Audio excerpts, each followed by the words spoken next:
digital tools for faculty and staff presented by jointly by the Office of Academic Advising and the Registrar's Office. We're so glad you chose your time today to be here because there's lots of great sessions you could have been in, and we aim to make this as valuable for you as possible.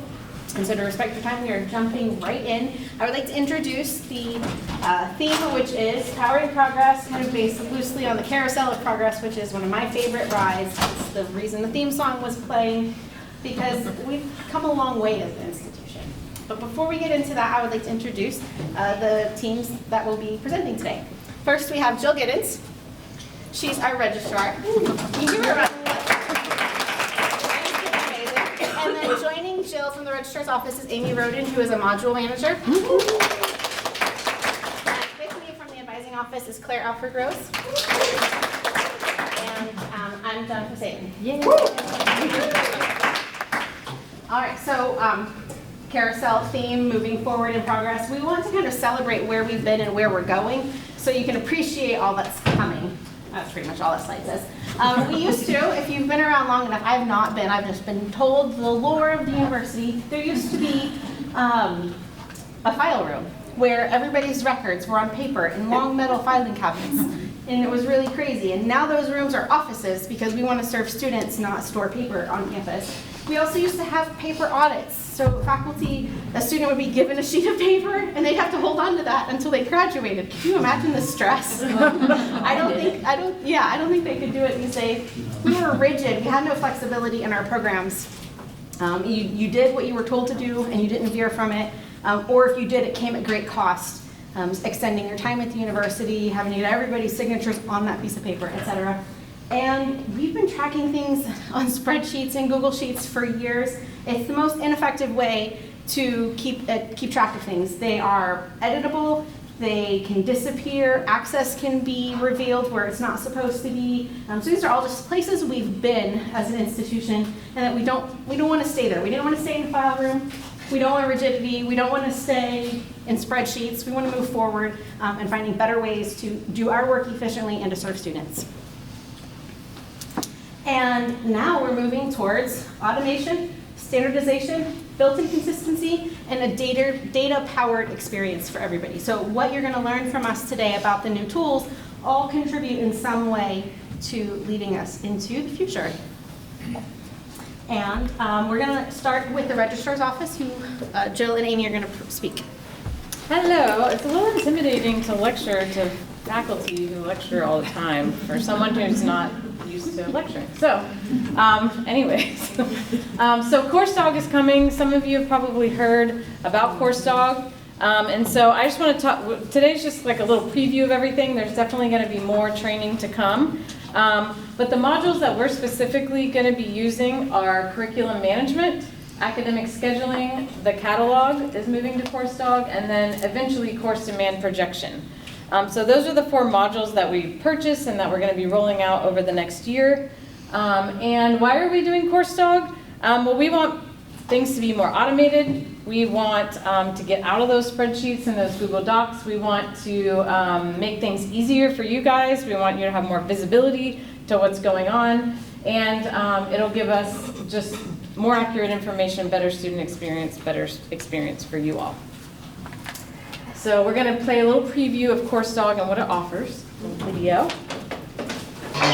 Running an academic enterprise is more complicated than ever.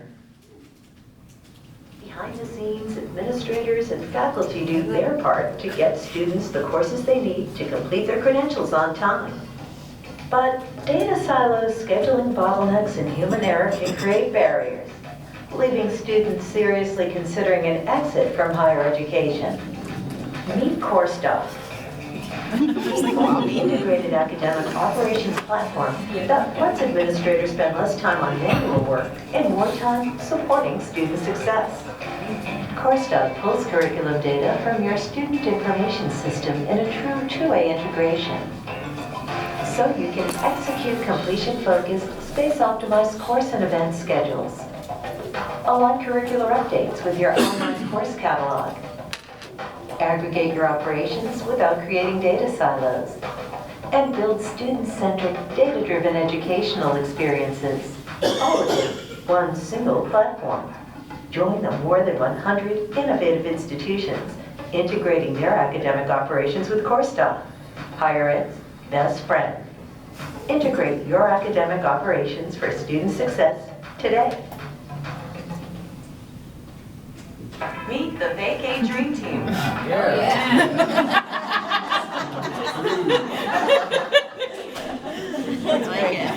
Okay, so how will CourseDoc actually help you? And I'm just going to highlight there's a lot of things up here for each module, but I'm going to highlight some of my favorite things. So for curriculum, the information is going to go from the proposal, from the faculty who's proposing a change, all the way to the catalog. It'll give you a visibility and transparency throughout the whole process, so you know where it's at, if it's approved, if someone sent it back, needs a change is needed or something like that, and there's going to be automatic notifications built in as well. For catalog, personally, I think it looks better. We've collaborated with SU Creative, so they've helped us a little bit, so it looks like better. It'll overall be a better user experience, and it will be more accurate because it's coming directly from the proposals that the faculty submit. And then for academic scheduling, we'll be out of the spreadsheets. Who loves the spreadsheets? Anyone? Anyone? And emails. So we'll be out of the spreadsheets and emails, so the requests will be processed quicker. The information will be hopefully more accurate. And then eventually, when we do implement the course demand projection, that'll probably be more the next academic catalog year, because we just have to get all these things built and working before we can do the projections. We'll have analytics that will actually help plan scheduling, and so we'll have a more effective schedule for what students are needing. On the next slide. And then, Amy is going to show you guys a preview of the catalog and talk through that a little bit. Yeah, like Jill mentioned, our catalog will look different and it'll navigate differently, and hopefully you all and students will find it easier to use and help you find information more easily. So this is our homepage so far, our sample homepage. We are still under the existing catalog area, so you won't see this yet out and about. But at the top right, I'll start at the departments, so students can find information about their departments. They're all listed here. For example, in business, we'll find this overview, which includes this department information link.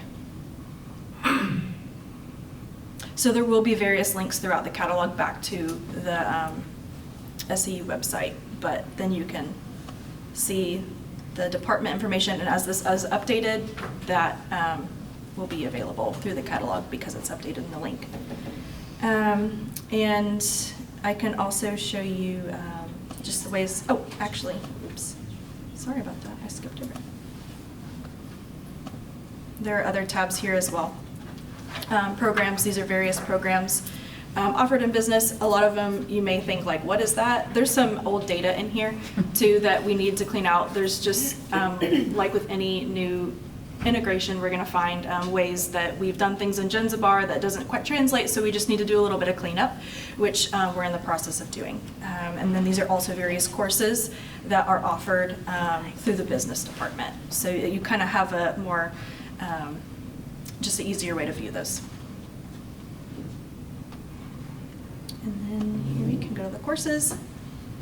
And then you can also, by various search criteria, you can search through courses. This is, all courses, not just limited to departments. And then as well as programs, search by various vectors. And here you're going to find student resources. This will link back, all these will link back to the actual SE website where this information is stored. And it's not within CourseDoc, but policies, however, will, these are the different various policies that we have.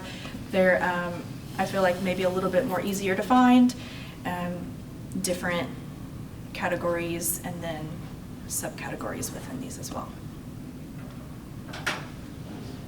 Yeah. Is there a search feature For policies? for any part of the catalog?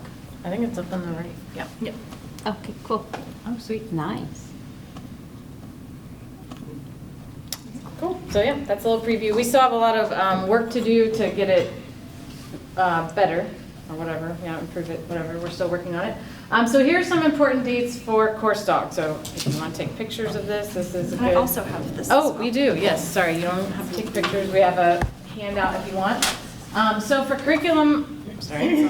Thank you.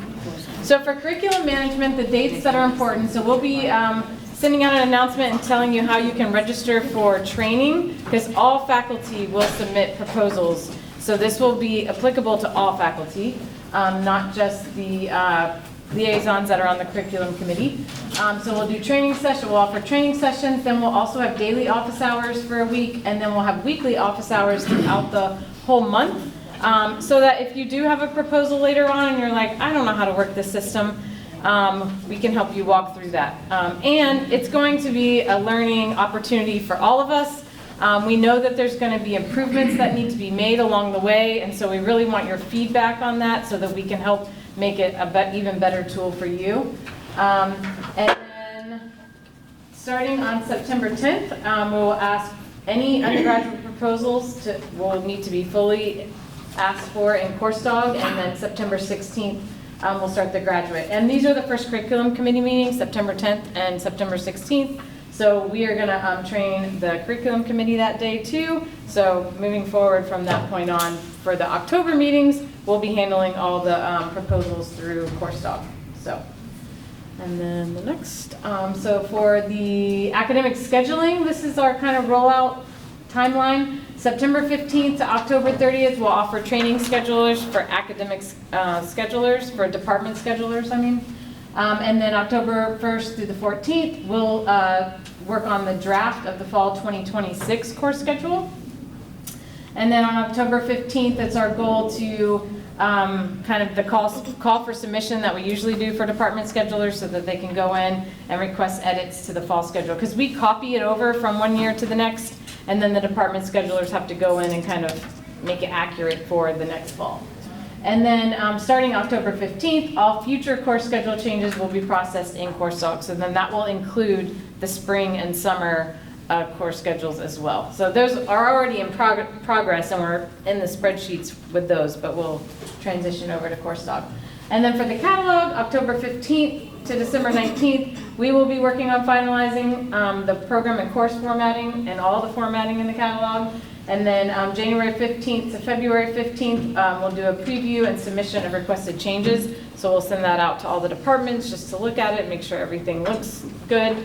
And then February 15th to March 15th, we'll kind of conduct a final catalog review. And then when around the time registration opens for fall 2026, the 2026-27 catalog will be published in course dog. And our modern campus, which is what hosts our current catalog, will go away. And we'll actually move all of those catalogs. They're going to move into PDFs, and we'll have them linked on the new catalog page. So, and then also just wanted to highlight another solution that we brought to the registrar's office over the last 6 to 9 months. We are using a new software to evaluate our transcripts now. It's going much faster. It's much easier for our team. We hope if you're one of the faculty that has to help transfer students figure out how their transfer courses are going to apply, if they have been confirmed and admitted into the school and they provided their official transcript, you should be seeing quicker evaluation, so you're not having to do that manually as often. So hopefully that's happening. If it's not, let me know. But right now there are a lot of transcripts and admissions. Like, it's just a busy season, so I think they have over 300. But the good news is that's 300 just since August 11th. So whereas last year, I think we were like 6 to 8 weeks behind. So it's definitely helped the admission team, and it's helped our team to be able to evaluate the transcripts much quicker. So that's been an exciting change. And now I'll turn it over to advising. Thank you very much. We have a lot of exciting things happening in advising. We're going to highlight 3 of them today, and I'm going to let Claire share with you about most of them. As our Assistant Director of Operations, she manages the technical side of this. I will give one caveat. Almost all of this requires some level of manual updates, so we are grateful for your patience as we also implement some new things. Yeah, of course. All right. So we have a couple different categories we want to talk to you about. Mainly, what's happening is everything that you currently do on the Faculty and Site Advising tab in JICS is moving into Genzabar's web-based product called J1 Web. So the only thing that's not in there currently is you being able to place holds on individual students. That function is still living in JICS, but everything else, being able to look at their schedule, GPA, checking their probation status, looking at their degree audit, looking at the new academic plan that we're going to talk about, that is all in J1 Web. And the biggest selling point is no more issues with the back button or refresh, because it's a web page. Yeah, that's pretty good. I will caveat with saying, right now, the most drilled down area is our main campus undergraduate. That kind of has the most built out for it. My whole job for the next couple months will be getting this online and up to date for graduate and site and all those different groups. So thank you. All right, so this is kind of a back-end piece, but it does change the way we think about how you have access to students, so I wanted to talk about it with you shortly. So right now, you are used to, if your name is not attached to that student and you don't see your name on that degree audit, you can't see that student. You have to be physically assigned to that student. What's changing is how you're able to see students. So we have primary access, which is what you as a faculty advisor will have, and that does place your name on the student's audit. They can see that you're on their support team. We can see that you're on their support team. But what is changing is some of you may have used college codes to access students for your department. You as an individual will not have to incognito mode into number 5, College of Education anymore. You will be given a secondary access. So this goes for department chairs, deans, administrative assistants, GAs that you have supporting your department. They will get a secondary access role that allows them to see what you need them to see. So schedules, GPAs, all those fun things that you need people to log in and look out for you, they're going to have their own specific role assigned to them. Yes, very excited. So now, this is better data security for us, you know, like who has the password to code number 5? I don't know, like. I can see that student. Who can see this? Yeah, so this is gonna help a lot with that. So really looking forward to that. Also right now in JICS, again, your roster is based off who's assigned to you. If someone has a secondary access, they'll have their own roster where they can see everyone from the department. So they don't have to be logged in as a faculty member to see all the NDO students or something like that. You were talking about how that happens? The primary automated part? Or is that on the next slide? I'm getting there, yeah. Cool. Sorry. So this is what, and you can, it should just start playing. It is. And it'll loop through. So this is what a new summary page looks like for a student in JICS. So you're going to have your overview with their probation status, their career GPA. It's also going to include their program, what certifications or minors they have declared. So you're going to be able to see that all on one page. And then what it's going to scroll down to here, FERPA permissions. Can you actually talk to Mrs. Smith? Yes or no? And then also their schedule is going to be here, and that's can open up to a PDF, and that can be saved. So you have all of that on one screen. If you're using the scheduling tool for meetings with your students, you'll be able to see when you scheduled with them. So that's kind of all on that home page. And then everything else you need is from this drop down. So you'll be able to see unofficial transcripts, you'll be able to see their degree audit, and you'll be able to see their academic plan, which is a new tool that some of y'all might have started hearing whisperings about this past spring semester. So basically, the big thing that's kind of new, degree audits, we've seen those before, schedules, we've seen those before. The new thing is we are taking that static four-year plan that you may or may not be used to referencing on the catalog, and it is becoming an interactive, web-based product called Academic Plans. So basically, it has all of the pieces that you're used to seeing, but now say Johnny started in the spring, and the class that's recommended for them to take that they need is only offered in the fall. Okay, we're gonna drag that class over to the next fall, and that's when they're gonna take it. It keeps track of how many electives, all of that fun stuff. Yeah. Yeah, question. So Yes. on that point, if we have a transfer student, does this operate a little bit like AI? Will it automatically fill in that four-year plan? That's So already that's completed? a great question. So what it's going to do is the academic plan is fed from the degree audit. So our degree audit is still our source of truth for a student's like completion of degree requirements. Once the transfer credit has come through the system, if there's a green check mark on the degree audit, that class requirement should disappear off the plan. Anything that is marked as complete or waived or substituted on the degree audit, when you look at the plan, it's all gone. Will it automatically fill in, their four-year plan that they're like, oh, like, that one's done, that one's done? Will it So- fill in that one's done? It'll leave gaps, so it won't even show, it'll show them just what they have left. Okay. So they don't have to filter through what have I done, what have I not. Okay. It's only gonna show them what they have left, Okay. which is really exciting. So I think if you go to the next slide, I have another visual, which I didn't hit start on. But yeah, so this is what it looks like. So this is collapsible over here. You'll actually be able to see what they're currently registered for and some of that helpful information. Unassigned requirements, if a student has withdrawn from a class, failed a class, it's gonna pop it up here for you and them to know that you need to put that back into their plan somewhere. And that's also where minor requirements will be. You'll have the option to add electives. Say something didn't go right and they're gonna be here an extra semester, you have the option to add another semester on here and move classes into that. And if I didn't say it already, that's also where you can print it to PDF. So this is what it looks like as they're selecting classes. So right now there's just a generic take a psych elective. Right now they're going, and that looks awful, I'm sorry. And they're clicking a specific class that they want to take, and they are adding it to their schedule. And so each thing they add turns into this ready to register section. And if you'll notice, it's hard to see, but they're keeping track of credit hours here. So right now they're planning for 6 credit hours, and they have some other selections to make. So this updates with their degree audit, like I said before. So once they've completed all of their classes, first semester, they're gonna move off the plan because they're done with them. They've been successfully completed. You don't need to pay attention to those anymore. And this is what it looks like when you move something to another semester. It will not let them register themselves in overload or plan for overload. So we have an overload form that the registrar processes, and advising helps with that. That is still the process for overload. We're not gonna let students just go, I'm gonna take 22 credit hours this semester.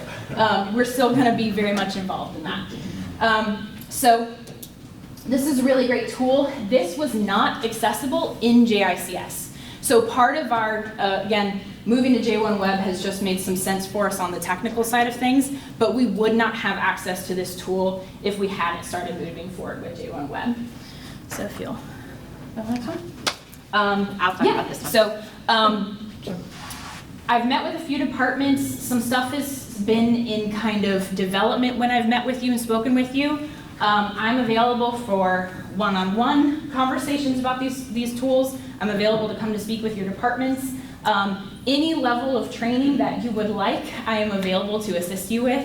So I'm really excited to get y'all in these tools, getting comfortable with them, because I really think you're going to enjoy the accessibility and just a little more of the ease that comes with new technology.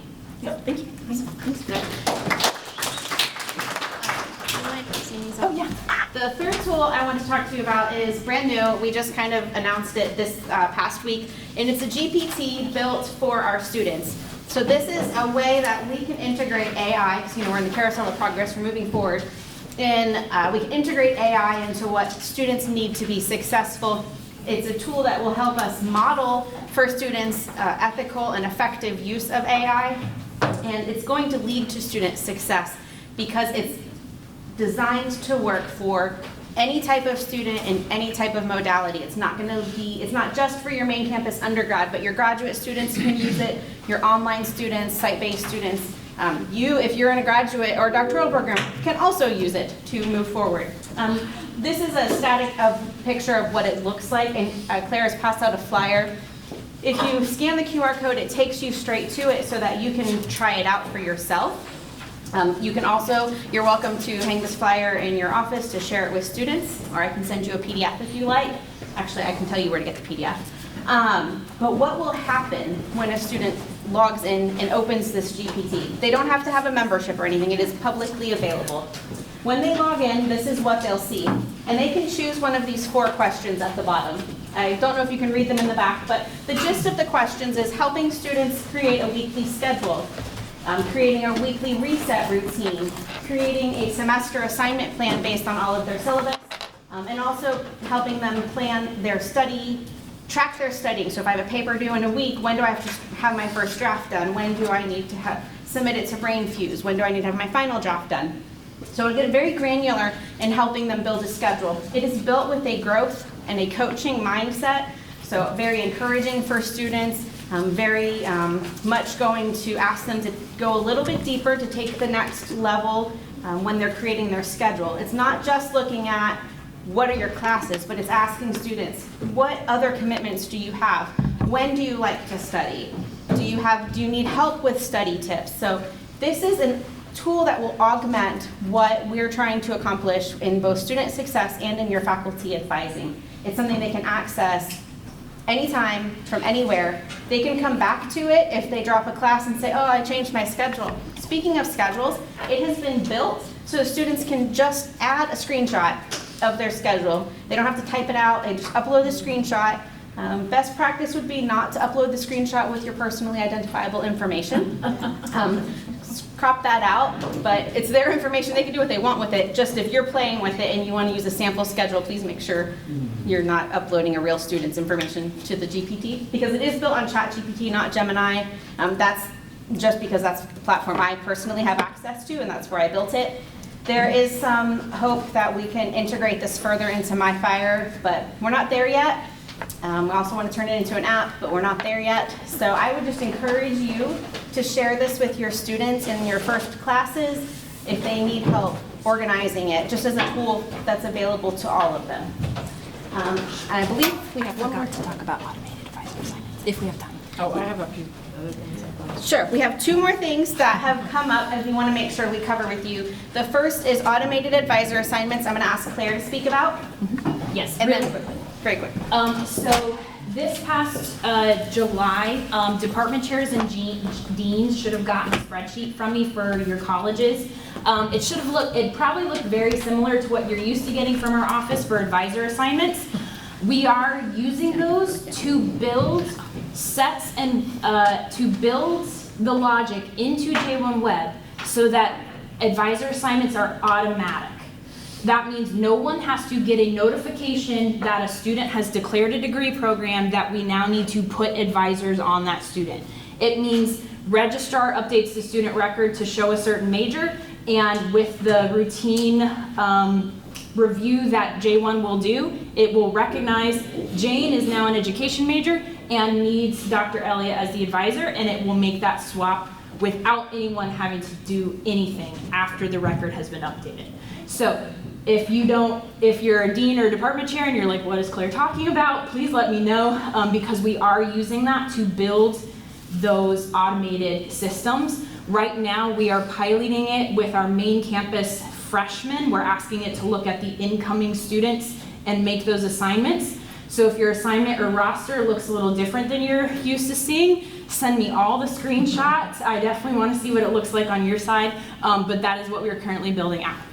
Yes? Is there a way for a student, a professor to get notified, either via email or something, like when someone is switched to them? That is actually something that we talked about with other schools at the past Gensbar conference. It is possible. Okay. It's just a question of, is everyone willing to get that kind of communication in their inbox? We have some really indecisive students. So somebody may be on your roster one day and then on the next. So that's a question we need to have as a university, but it is absolutely possible, and it's something that we're eyeing down the road. So thanks, Claire. Yes. Jill had another item she wanted to share. I just wanted to say, if you see your IT folks, tell them thank you, because they make all of what we're being able to give to you guys possible. And then also, they talked about J1 Web. Eventually, with the registrar's office, we're kind of working on moving into the web as well, and eventually faculty grading, posting grades will be in the web. So we're working on that so that you're not having to be in like 2 different systems all the time. So that's coming. And then also, just fun fact, advising and registrar are two very different departments. Yes. And so a lot of people get confused about that. We actually have two different up-leads. So I report to Justin Rose, who's the Assistant Vice President of Information Management and Digital Learning. Did I get that right? And Jennifer Sabin reports to Melissa Masonbacher, who is the Chief Officer of Student Success. So we do a lot of similar work, and we obviously work very close together, but we are two very different departments. And what'd you say? You're wearing the same outfit. Oh, yeah. Did y'all plan that? No. So anyways, that's just a fun fact. A lot of people get that confused and they don't know who to email when. I mean, we do filter emails back and forth to each other when necessary. A lot of what the registrar's office does, advising can also do, and vice versa. But obviously there is some differences in advising. The real big difference is that they actually will advise students on what classes to take and have more of that face-to-face meetings with students. But the registrar's office is there to serve students face-to-face too. So Think about maintaining student records, maintaining student success. yeah. That's a good way to But think about the it. same, kind of doing the same thing. The QR code actually does a couple different things for you. It takes you to a site that we created that has resources from today. It also has a direct link to the symposium survey. And then if you have a couple questions bouncing around that you don't want to forget, we have a link to a Google form. You can submit those to us and we'll make sure that we get in touch with you on that. So that's what that's linking you to. And it's also on the handouts next to the door. So if you want to grab it, that way you can too. Now, we've talked really fast, so fast that we have plenty of time to answer any questions that you may have at this point. So I know there are questions.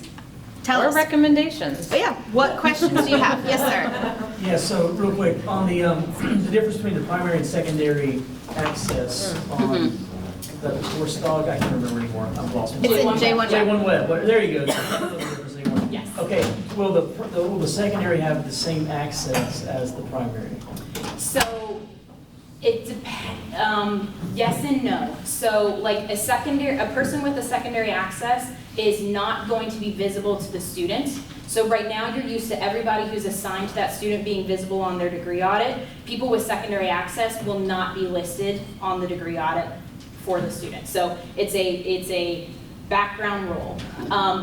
They will be able to see GPAs, schedules, probation status, all those student information pieces that you're used to seeing, people with secondary access will be able to see. Okay, instead of seeing, how about are they able to actually do anything with it? So otherwise, are you able to make adjustments, advising, that kind of stuff? We would need to look at what you specifically need your person with secondary access to do, because it is editable. We would just need to know, we would need to work with you about what those types of permissions are. There are some that are just connected to primary, but there is a lot that someone with secondary access can do. Yeah. And with J1 Web, what's interesting is there's stuff that advising can click yes on, and then there's stuff that registrar can click yes on, and then there's stuff that IT can click yes on. So it's a nice little meshing of a whole bunch of different. We get to do a lot of co-creating in permissions in yes. that space. I think to the heart of your question is if there's something you want to be able to do with secondary access, we probably can figure out how to make that happen. If it's not in the default role, you just let us know, I also need this permission, and we can either create a new role for you or edit the current role. All right, can I ask one more question? Of course. And All then- right, J1 Web, course dog. How about conversations this way? How do they work together? They are integrated. CourseDog is a two-way integration with Genzabar, and Genzabar is J1 Web. It's all the same. JICS is J1 Web, is Genzabar. It's just how we look at it. Yeah. Not every field is two-way integrated, but a lot of them are. Basically, when you use, say you're launching a new program and you use CourseDog to create all those new courses and get that new program approved, all of those courses become available for me in the back end to build out the academic plan and build out the degree audit, so that basically the source of truth from the CourseDog is what I will use for all of our advising resources. instead of me having to track down a spreadsheet that was created in 2022. Or Google Doc. Or a Google Doc. Or, yeah, Google Sheet, I'll yeah. be able to use CourseDog as the source of truth. So there's no more losing the prerequisite, that sort of thing. Yeah. Unfortunately, it doesn't go all the way to the degree audit. They still do have to do some manual work to build out the degree audit and their academic plan. But everything will look But- the same, yeah. and, yeah. So this course dog schedules it, the J1 Web is how the student and advisor will be able to have integrated. so- Interaction. Okay, all right. good. Students Yep, will still perfect. use JICS. Yeah. Yes. Yeah, that's all. students will use Make sure I'm JICS. Yep, Faculty will processing use which is web. which and- yeah. fair question. What other questions are there? Will we be able to access phone numbers of students who are in our classes? Because I taught 4 last year, so they're not my advisees, they're not my program, I never see them, and I couldn't get a hold of them. Sometimes they need a little more hands-on support. So I didn't know if that was going to be. Absolutely. Or something I used to do is my beginning of the classroom and get phone numbers. I never had to do that before. That is a good question. It will depend on, as a primary advisor, you will have access to all of that information. We haven't played around with what's just, I assume you will not be able to look at students that are not yours. Yeah. But maybe when we roll out the course rosters in J1 Web, we'll see what capability there is. And if there is a field that would add that visibility for you all, that's something that we'll look into for sure. Would you mind sending, I think either using the QR code or just emailing one of us that's a request of something you'd like to have access to? Yeah, that's good. Yes. And if you already said it, I'm so sorry. For the course dog curriculum, and it says faculty training sessions offered, how are we going to be contacted to sign up for that? Yes, we'll send Okay. something out. It might be an inside SEU, or we'll try to just email all faculty. But yes, we'll get that scheduled and sent out. I read them sometimes. Other faculty. All right, well, that's an exclamation point. What other questions? Yes, sir. I used to get access to transfer students' question about this class, does this class work for the class that we have? And then I could say yes or no. I haven't seen that for a couple of years. What happened to that? I'm not sure. So when we moved to this new software this last year and this past spring, we worked with all of the department sub-approvers, and we're doing the evaluations now and reaching out, but we got guidance from each of the departments on what we could evaluate as what, and then if there's something that's not on that list already, we're reaching out to the department. So I can't remember off the top of my head who we connected with from your college or department, but it would have been I don't know, I'm not sure who it was, but. It used to be me. Okay, well, did we reach out to you to do a training session? Okay. I can check with our transcript evaluation team to see who they connected with, because we connected with someone from the communications. It could be college. because I used to be the chair, and then the chair moved. That could be it. But the chair doesn't know what Yeah. I know about Yeah. our courses. And if you're ever seeing anything that doesn't look right, please email transcript evaluation. But they're the team that are doing those evaluations, so we definitely would want to set up a training with you to be able to better evaluate or send them to you when we need to. I can attest to that responsiveness. Dr. Denton came across a course that was being pulled in as something that wasn't appropriate based on very, very old information. And so when he said, hey, it should actually be like this, their team was very quick to make that switch. So, what other questions are there? Yes, ma'am. I heard a rumor that we were going to be able with CourseDog to automate wait lists. Not with CourseDog. Well, there's a way in Ginzabar to do waitlist, and I think that we'll explore that a little more as we're moving into J1 Web. So the tool is there. It just doesn't. From everything I've seen in the listservs, it doesn't always work the way that you would think it would want to work and how we would need it to work. But that will be something that we'll be exploring as we move into J1 Web. To that end, Ginzabar doesn't always do all the things we'd like it to do, but both of our teams and others on campus are in close communication to complain freely and regularly about And they're here those things. today, so you can- They're here today. I believe they have a table. There's some of us who have face-to-face meetings. We go to the conferences, we yap about all of the things we don't like about it. We're in listservs and advisory boards and whatnot. So If you ever feel like something's not working the way you want it to, if it's not our error, it's probably Jen Sparr's problem. And we're happy to ask about it, recommend a change or whatnot. So you can always speak up. Constructive, growth-minded criticism is always welcome in our office. There's no clock in this room. I know, but we have 10 minutes left. Oh, wonderful. Officially, till 12:20. Are there other questions? Is anybody excited about the GPT? Is any with me? I'm so excited about it. Because I just think it can really transform how students approach preparing for a semester. Yes, sir. Jennifer, I have a question about that. I had, one of our master's groups tried that in the spring, and we kind of built our own GPT, but it never imported assignments incorrectly.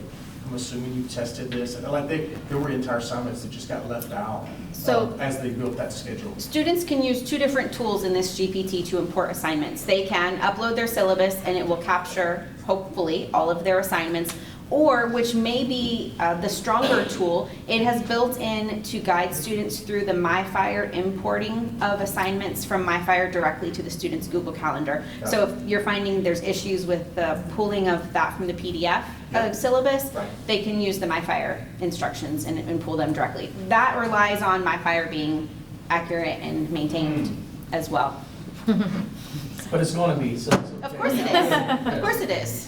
And that's why I didn't need to give any other caveats to that. We never change our mind about due dates. Never. I will say, if you're someone who has not heard the word J1 Web before today, there is a link to J1 Web in your Faculty and Site Advising tab right at the top. So definitely get curious, click in there. If you have any access issues, let me know, because it's either me or IT, so I'll work with them to figure that out. But if you are a faculty advisor for any amount of main campus undergraduate students, your access should be about where it should be. But if it's not, I have a couple people that are pending with IT right now. But please let me know, because I really want you to have access to this stuff as soon as possible. To Claire's point, we had to get access for 400 plus people into J1 Web, and everybody's different. You know, we do things different at SCU, so there's always little things that had to be worked out. If you got overlooked, it was not on purpose. Yes. Okay, I have a loaded question here. Uh-oh, my favorite kind. Ready? All right, so in the College of Education, which I think we've talked about this before, but maybe it would affect like nursing and other departments, but in the College of Education, our students are tied to state licensure. And so throughout their time with us, they're taking 3 certification exams. Is there a way with all of these updates to have those exams filter and be shown on their audit to where we don't have to have a separate tracking system? The short answer is yes. Yeah. The long answer is we will have to collaborate heavily with the registrar's office, IT, and us and you to make it happen. And our capacity is very little right now. But I would love to but see you it's get on the list. Yeah, if you could get away from using spreadsheets for that, that would be a huge win. And I would love to help you. And I'm pretty sure I added it to our list, because Jennifer mentioned it to me, and I think it's on our to-do project.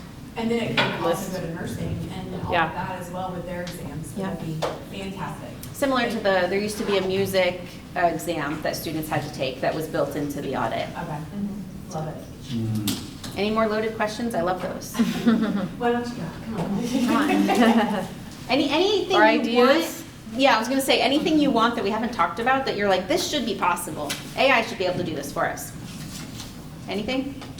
Yes, ma'am.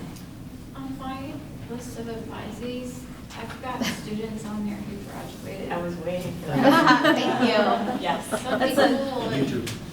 Yeah. So we have a list of at least 3,400 students that need to have their records updated. Yeah, so registrar is working very closely with IT. We are also helping with that process. You'd be amazed the amount of places a student, we have to tell JustBar that a student is no longer with us before it will let go of that record. It's amazing. How many and they're hidden bits involved. as well. Yeah. And they're hidden. And J1 Web integration or launching has helped us peel back those layers to identify those students more easily. So like I said, it's a spreadsheet. They have to be manually reviewed because there's so many different ways. I got through 60 last night.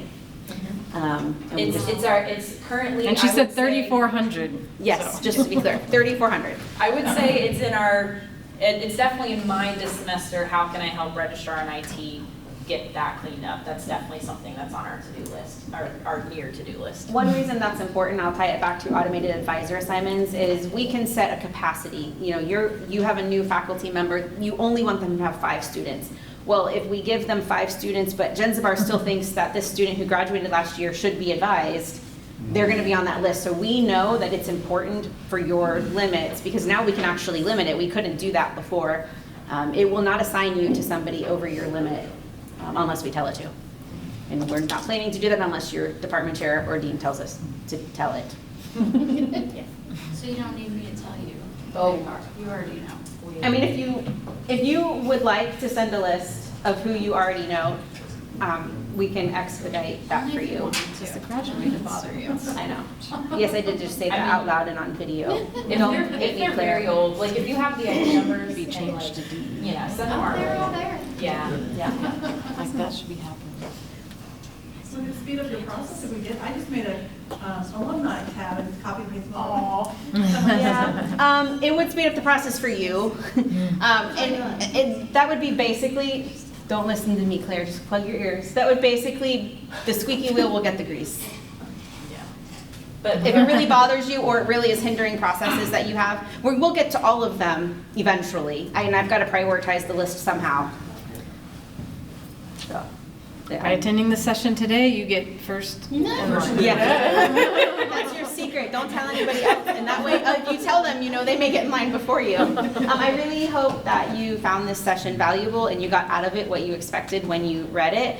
The survey link is also at that QR code, and there's probably other places to find it because it's a survey for the whole event. So after you have lunch, when you're filling it out, if you have any feedback for us, feel free to leave it, good or constructive. And well, giving constructive feedback is good. We'll take it all. Anything else? All right, thank you so much for coming.